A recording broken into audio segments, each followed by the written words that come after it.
మధ్యాహ్నం దాకా నీకు షూటింగ్ లేదన్నారు. సరే అని చెప్పి ఖాళీ అని కూర్చున్నా. పాపం చచ్చిపోయినాడు ఎంఎస్ నారాయణ.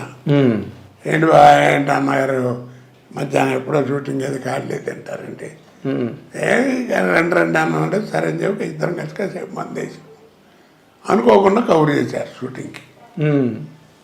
చిరంజీవి గారు క్యాకులు ఇచ్చారు. బుద్ధి లేదు వెళ్ళని ఇంత క్యారియర్ ఉన్నవాడు నీకు పాలు పుడతాయి రావడం ఏంటని ఇట్లా. మరి నిజమే కదా, తప్పు కదా. ఏ సినిమా అండి అది?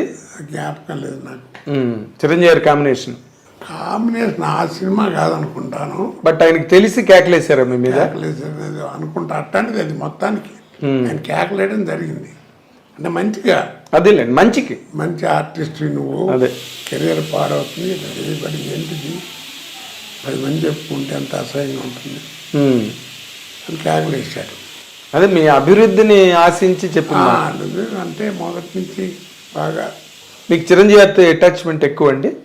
అటాచ్మెంట్ నేను ఎవరి వెళ్ళకి వెళ్ళనండి. నా దగ్గర ఫోన్ నెంబర్లు కూడా లేవు.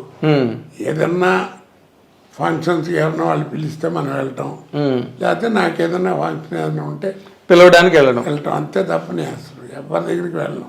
కాదు చిరంజీవి గారితో ఏంటంటే ప్రాణం ఖరీదు ఫస్ట్ పిక్చరు.